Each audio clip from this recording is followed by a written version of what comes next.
Buenas tardes. Gracias. Bueno, el tema que a mí me tocó dar es el manejo anestésico del paciente quemado.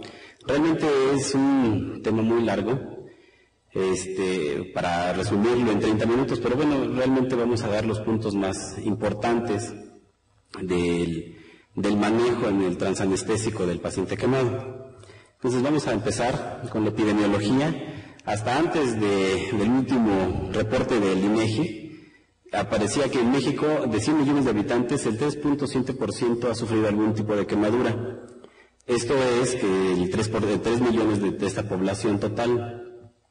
¿En dónde ocurren los accidentes? Regularmente los accidentes ocurren en dos lugares.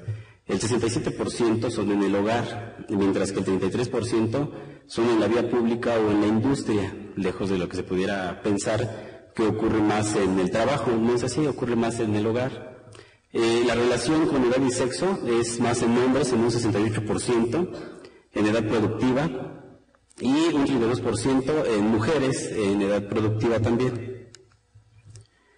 ¿Qué es una quemadura? Bueno, una quemadura son lesiones resultantes de la exposición. Puede ser a diferentes tipos de soluciones o de algún otro tipo, como son las llamas o líquidos calientes, el contacto con objetos calientes, exposición a cáusticos, químicos o radiación, y el contacto con corriente eléctrica, que en particular en el Hospital Rubén Leñero es el tipo de pacientes que más llega, pacientes por quemadura por corriente eléctrica. Y bueno, de las clasificaciones para cuantificar la cantidad de superficie corporal quemada, existen muchas clasificaciones. La que nosotros manejamos con regularidad es el cálculo de Polanski-Tennyson, o la famosa regla que conocemos como regla de los 9. Existen otras como el cálculo de Looney-Browder, pero se dan porcentajes por zonas de piel, y pues es más difícil de aprender. Entonces es así que nosotros calculamos más la de Polanski-Tennyson. Y de acuerdo a la profundidad se han hecho otras subclasificaciones, como es la exploración de la sensibilidad por Jackson en el 53, termografías por Hackett y Lawson en el 71, también por cortes histopatológicos para ver la profundidad, por Farage en el 63 y Chuapil en el 84, y pues lo último es la clasificación por ultrasonografía, que es a partir de 1986. Y bueno, este es para ejemplificar un esquema, para ejemplificar cómo es que se subdivide la regla de los 9, de tal manera que la suma total nos va a dar 99, y los genitales, que van a valer 1%, pues va a completar ese 100%. Bueno, según la clasificación para las lesiones por quemadura internacional, la va a dividir en 3 grados. En mucha bibliografía la podemos encontrar como 4 grados, pero lo que pasa es de que el segundo grado se va a subdividir en planos superficiales y profundos, de tal manera que el primer grado, o epidérmicas, son la piel eritematosa, brillante, seca y pruriginosa, que es regularmente la que todos padecemos cuando vamos a la playa.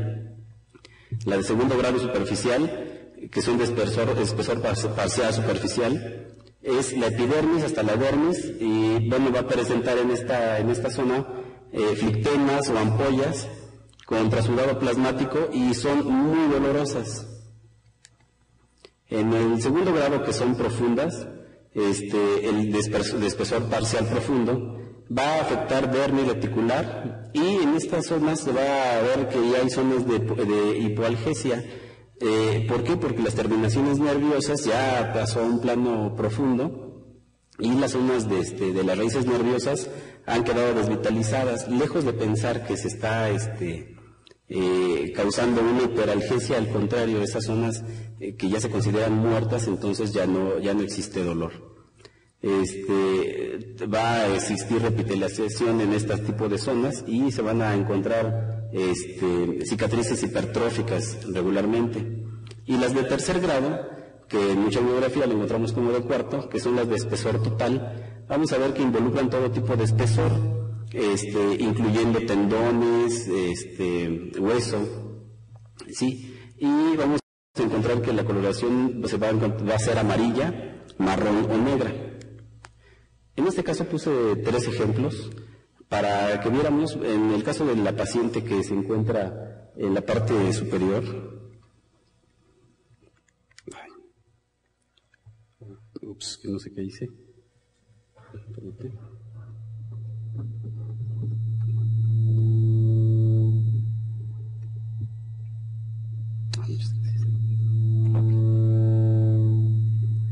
En el caso de esta paciente, nosotros aquí están en desorden.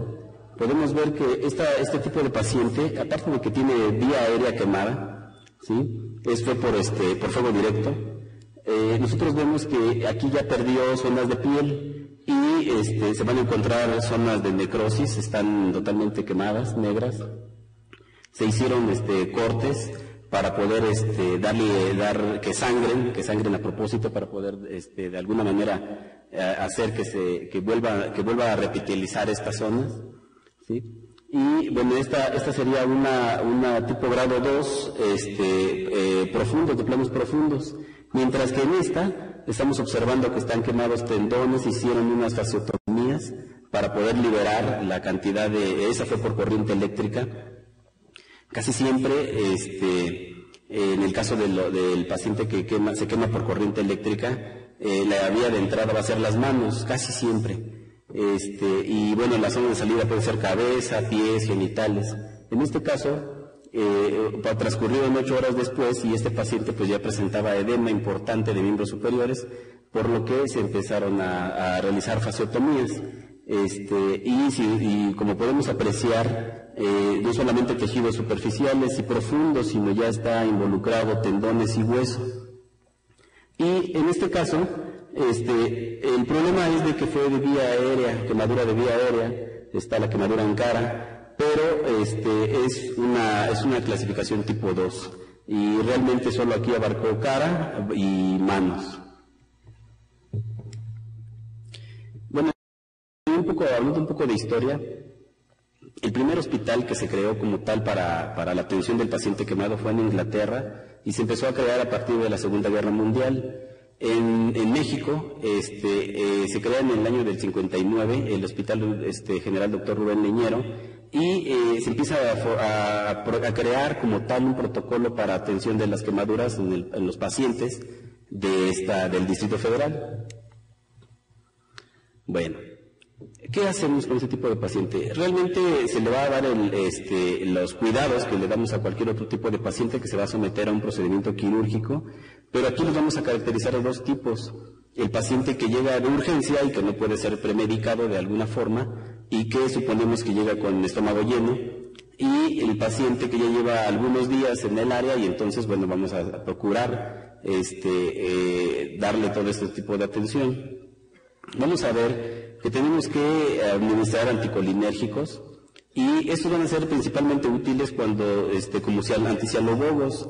Vamos a ver más adelante que algunos anestésicos inhalatorios, bueno, pueden producir una gran cantidad de salivación y muchas veces estos pacientes ha llegado a ocurrir que suponemos que el paciente ingirió líquidos o que comió antes de, y no es así, es una gran cantidad de líquido que está secretando. ¿Por qué? Porque se rompió precisamente esta barrera. Entonces, bueno, vamos a utilizarlo como anticialobogos. Pero, y especialmente cuando usamos ketamina, que la ketamina pues va a ser muy socorrida en las quemaduras, bueno, porque no produce depresión respiratoria. Vamos a utilizar bloqueadores H2 por vía oral. Vamos a ver que va a requerir de 90 minutos para que empiecen a actuar y por vía intravenosa más o menos de 20 a 30 minutos.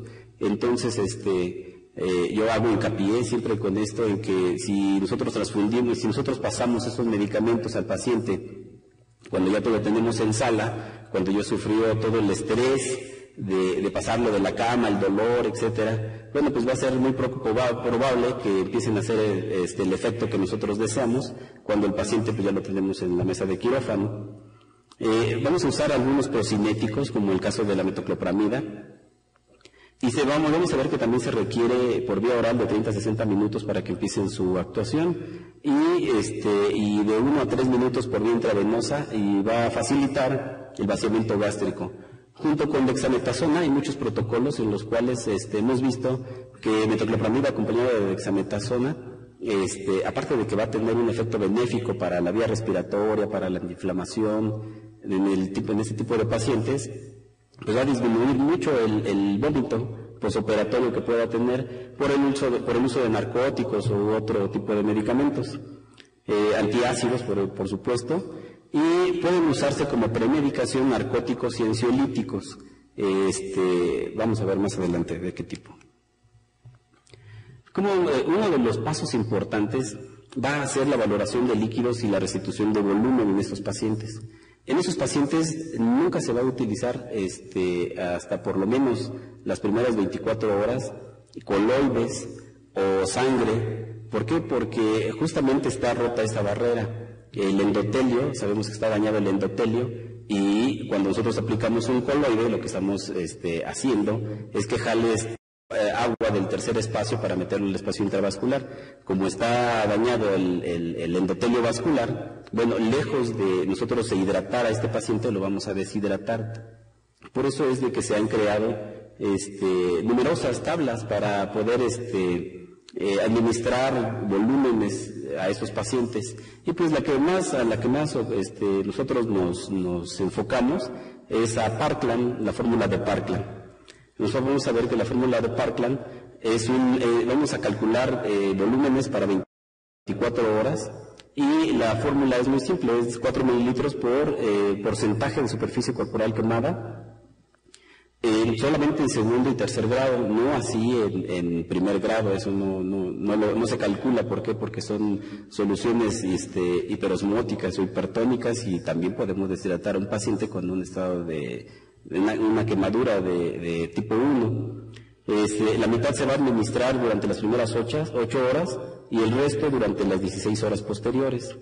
Hay algunas modificaciones para hacer para la administración en niños, y podemos utilizar otros cálculos de líquidos, como sería tabla de Evans, por ejemplo. Todos los pacientes, dependiendo del tipo de superficie corporal quemada, hablando de un 30% o más, vamos a tener que usar sondas vesicales para medir las diuresis horarias.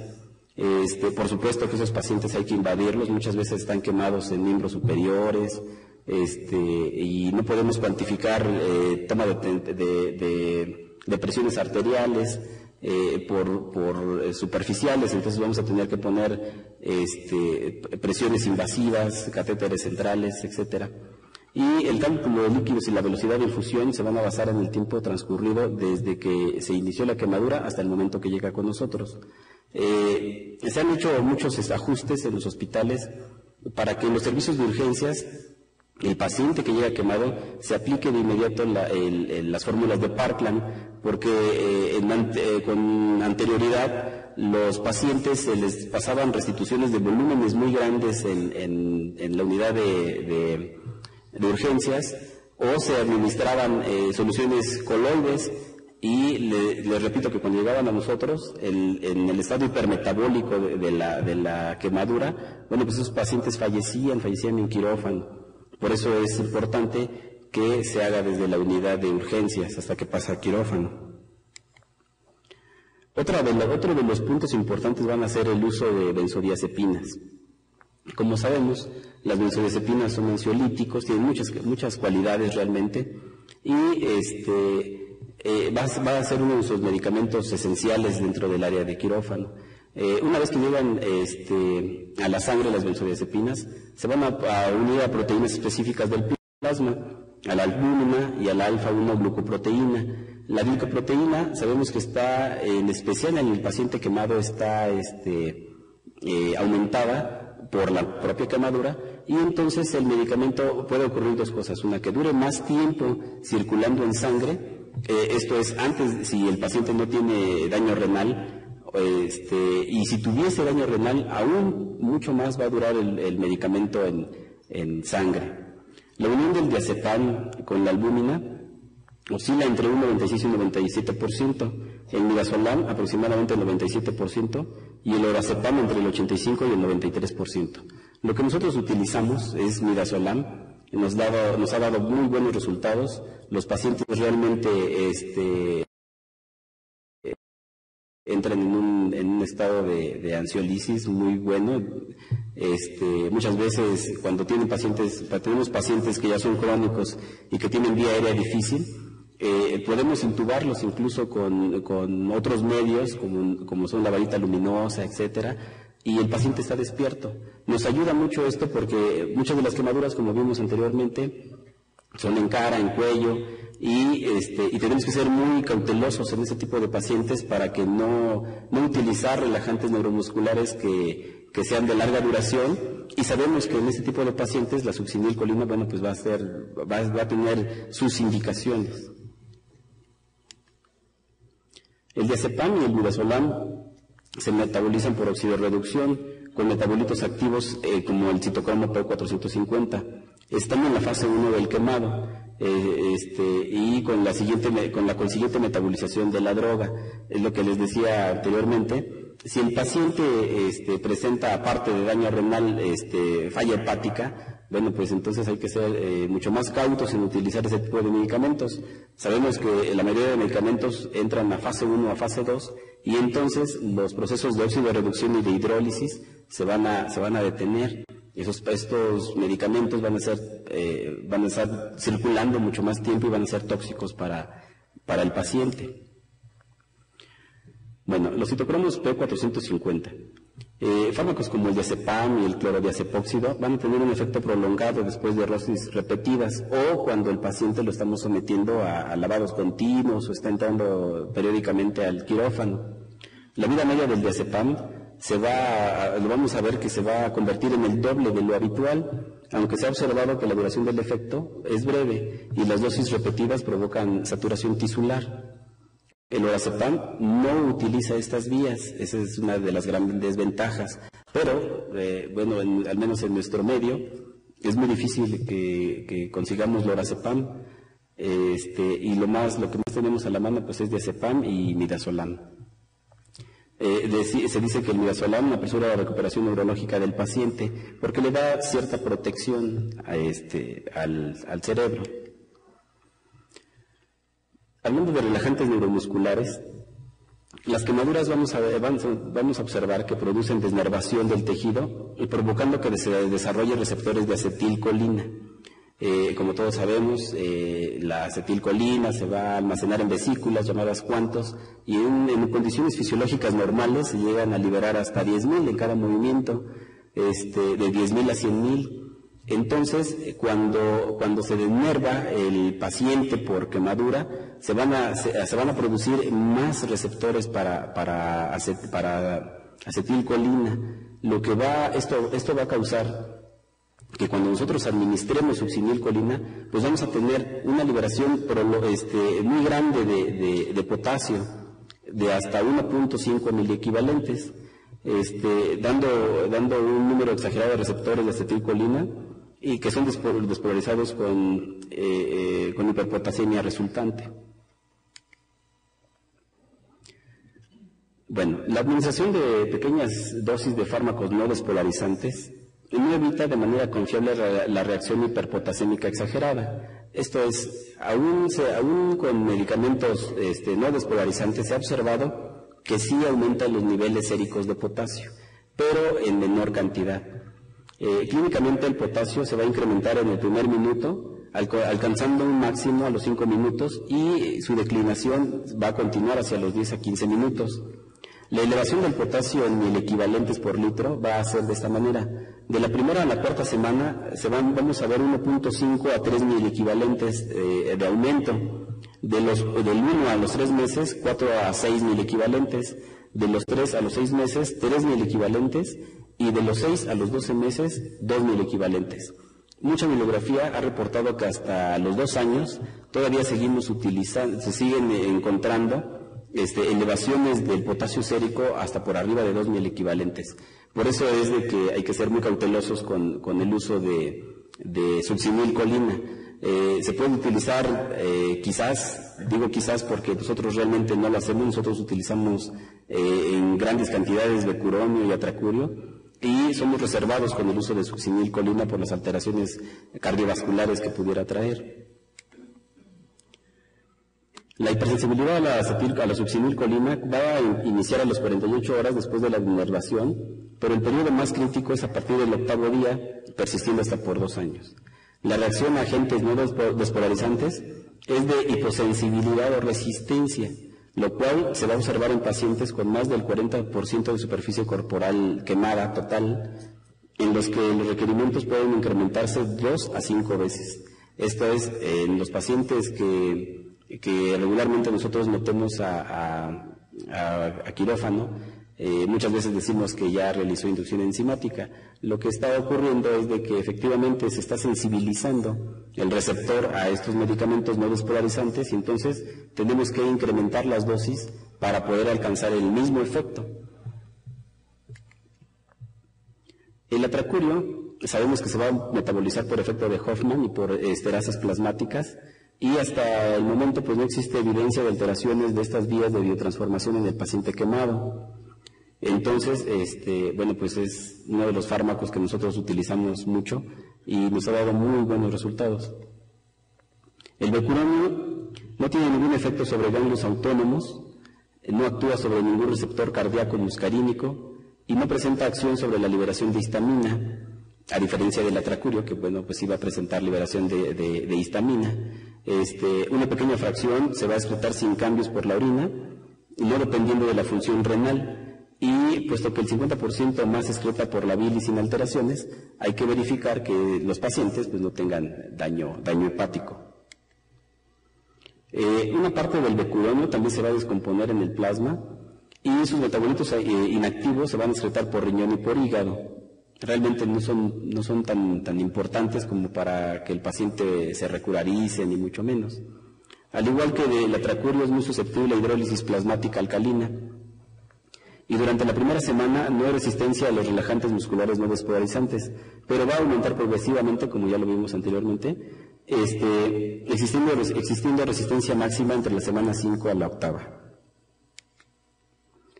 De los relajantes que en alguna medida son más recientes, vamos a encontrar al mibacurio y al rocuronio. El mibacurio es una bencila isoquinolina con amplio margen de seguridad en sus efectos cardiovasculares.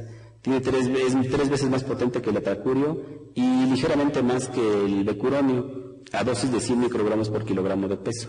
Tiene un inicio muy rápido y una recuperación igual rápida, como a los 15-20 minutos. Y libera histamina, esa es la contra, con una recuperación completa de la dosis efectiva 95 a los 15 minutos. Y el patrón farmacológico que vamos a observar es parecido al de la succinilcolina. Se puede intubar el paciente realmente en 1 minuto. El rocuronio, vamos a ver que se puede utilizar en adultos y en niños mayores de 1 mes. Las dosis intravenosas van a ser de 0.6 a 1.2 miligramos por kilogramo de peso. Dosis de 0.6 consiguen condiciones excelentes para la intubación endotraqueal de 60 a 120 segundos y dosis de 1.2 permiten acortar este intervalo y estos pacientes los podemos intubar igual en 1 minuto. Tiene un metabolismo hepático parcial, pero tiene toxicidad a diferencia de otros relajantes como ya lo vimos que sería el atracurio o el becuronio. Los síntomas se van a producir como consecuencia de una parálisis muscular prolongada, con excesiva liberación de histamina y alteraciones hemodinámicas, especialmente la hipotensión. Entonces, si aparte esos pacientes llegan con estado hipovolémico bajo, están chocados, bueno, pues una contraindicación sería el uso de rocuronio.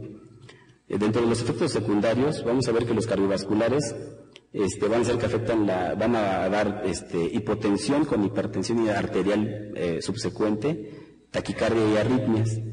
Dentro de los respiratorios tenemos depresión respiratoria, taquipnea, hipersecreción bronquial y excepcionalmente broncoespasmo. Y los dermatológicos o alérgicos, vamos a ver que se presenta rash, urticaria, edema y reacción en el punto de inyección de estos fármacos. Dentro de la analgesia del paciente quemado, ese es uno de los principales puntos que vamos a tratar. El paciente quemado no va a necesitar solamente analgesia durante el transoperatorio, va a necesitar en el pre y en el post. ¿Cómo vamos a hacerlo? Nosotros conocemos una pirámide donde primero vamos a iniciar con antiinflamatorios no esteroideos, podemos agregar esteroideos, regularmente vamos a tener que utilizar opiáceos y vamos a ir incrementando las dosis de estos fármacos. ¿Por qué no utilizar opiáceos desde un inicio? Nosotros hemos visto que los pacientes han hecho tolerancia y resistencia física después de cuando lo iniciamos desde el inicio sin haber administrado previamente esta pirámide que consiste en la utilización de no esteroideos, esteroideos y las combinaciones con opiáceos, con estabilizadores de membrana, etcétera. Entonces, el uso de los opioides va a ser beneficioso para disminuir la alta respuesta al estrés y al dolor en el paciente quemado. El fármaco se va a calcular dependiente del volumen de distribución para llegar a su sitio de acción, volumen que se va a encontrar disminuido en el paciente quemado agudo. En la fase aguda hay una mayor potencia de los opioides, nosotros sabemos que nosotros formamos nuestros propios opiáceos, nuestros propios opioides, y vamos a tener una cantidad elevada. Cuando nosotros administramos, el paciente puede responder a estas cantidades con depresión respiratoria, con hipotensión, bradicardia, etcétera. Pero vamos a ver que conforme pasa el tiempo y conforme metemos a esos pacientes a quirófano, vamos a utilizar cada vez dosis más grandes y el paciente va a empezar a hacer tolerancia al fármaco. Probablemente, decía yo, va a ser debido a saturación de las vías endógenas durante la reacción al estrés y en la fase crónica o hipermetabólica se van a requerir dosis cada vez mayores. La falta de excreción renal puede prolongar la acción de la morfina y la pamperidina en particular. Aunque haya algún tipo de lesión renal, prerrenal, postrenal, vamos a ver que va a ser menor con el uso de nalbuphina y va a ser muy escaso con el fentanil y sulfentanil. Podemos considerar la existencia de un dolor basal y aunado al dolor provocado durante las frecuentes manipulaciones a las que es sometido el paciente, como curas, escarectomías, toma de injertos, cambios de vendajes, etcétera. Nosotros hemos hecho algunos protocolos para que el paciente sea premedicado desde el momento en que está en su cama o si nada más se le va a hacer cambios de vendajes o algún tipo de lavado, se pueda realizar en ese sitio y no tengamos que trasladarlo hasta al área de quirófano. Vamos a ver que la morfina en perfusión continua la vamos a utilizar a dosis de 2 a 10 miligramos hora, pudiendo administrarse dosis adicionales en caso necesario. La ketamina vamos a utilizarla mucho. Hay que tener cuidado en pacientes pediátricos, a diferencia de lo que dicen los libros de que es altamente recomendada en pacientes pediátricos. Sabemos que la ketamina va a presentar estados de delirio, de alucinaciones visuales y auditivas, y muy frecuentemente esos fármacos no deben de ser administrados solos, sino con la combinación de alguna benzodiazepina, sobre todo, como puede ser el diazepam o el midazolam, justamente para que el paciente no evoque esos recuerdos. Sabemos que tiene grandes ventajas, actúa sobre receptores NMDA y va a causar analgesia, no causa depresión respiratoria, tiene muchas ventajas. Va a aumentar las presiones, entonces hay que tener cuidado de que el paciente no esté en estado hipovolémico, porque sí se han reportado muchos casos de secuestro coronario, robo coronario, por disminución del volumen sanguíneo circulante. Bajo ventilación mecánica se pueden utilizar como pauta una pseudoanalgesia, con una perfusión intravenosa que va a consistir de midazolam de 0.5 a 4 miligramos por kilo hora, o propofol, o aunado a propofol, 1.5 miligramos por kilogramo hora, y morfina o fentanil, que puede ser en el caso de la morfina de 1 a 10 miligramos hora, y del fentanil, aquí está reportado de 1 a 4 microgramos por kilogramo hora, pero se han utilizado en el paciente quemado hasta 10 microgramos por kilogramo de peso sin ningún problema. El fentanil lo vamos a encontrar como Fentanest o Durogesic, y sabemos que es de 80 a 100 veces más potente que la morfina. Las dosis analgésicas van a encontrarse de 2 a 10 microgramos por kilo. Rara vez va a producir cambios hemodinámicamente significativos. Tiene un inicio de acción intravenoso muy rápido, con una duración de la acción de 30 a 60 minutos. El inicio de acción ya lo dijimos, es muy rápido. Por vía intramuscular va a ser a los 30 minutos y va a durar el efecto de 1 a 2 horas. Podemos usar parches transdérmicos para el posoperatorio, y bueno, pues lo vamos a utilizar para el uso quirúrgico, para el dolor crónico, oncológico, el paciente de la UCI, etcétera. También pueden emplearse, esto es aparte, lo puse como punto final, se puede usar el tramadol por vía intravenosa a dosis de 100 miligramos en solución fisiológica durante 20 minutos, pero hay que tener cuidado con el tramadol, porque el tramadol sabemos que va a causar mucha náusea y por consiguiente vómito. Bueno, vamos a los agentes por inhalación. No deben de usarse como agentes únicos en ese tipo de pacientes, como lo hacemos quizás con pacientes pediátricos. Isoflurano, influrano, lotano producen depresión miocárdica y disminuyen la presión arterial. El sevoflurano es menos depresor cardiovascular y su reversión es más rápida y predecible. Es el que más utilizamos, porque a diferencia del desflurano, por ejemplo, sabemos que es muy pungente para la vía respiratoria, puede causar broncoespasmos, que los llega a causar de manera frecuente, y el quemado tiene un déficit relativo de calcio que podría explicar la mayor sensibilidad del músculo cardíaco hacia este tipo de agentes inhalados. Como parte de la anestesia general balanceada es como lo vamos a utilizar siempre en combinación con opiáceos, inductores, benzodiazepinas. Podemos utilizar CAM muy bajos en el caso de hipovolemia, o muchas veces solamente con fentaniles o con un opiáceo es más que suficiente. Y agentes de nuevas generaciones como el desflurano, pues están todavía, nosotros lo estamos utilizando con cautela por el efecto pungente que causa sobre la vía respiratoria. Algunos tienen mayor metabolismo pulmonar que hepático, y entonces eso también nos va a ser benéfico para nosotros, obviamente para el paciente. Y las reacciones adversas de algunos de estos agentes va a ser la tos, retención de la respiración, salivación abundante, apnea y laringoespasmo. Los inductores, nosotros vamos a ver que tenemos en términos, para términos de nuestro hospital, utilizamos solamente 3 inductores, que es etomidato, propofol y tiopental. El etomidato, bueno, pues es el más indicado en este tipo de pacientes, a pesar de que puede suprimir la función córtico-suprarrenal, pero sabemos que es el más estable cardiovascularmente hablando. En el caso del propofol, el propofol va a ser un depresor directo del corazón y va a romper las resistencias vasculares periféricas. Entonces, bueno, podemos incrementar la hipovolemia o la hipotensión.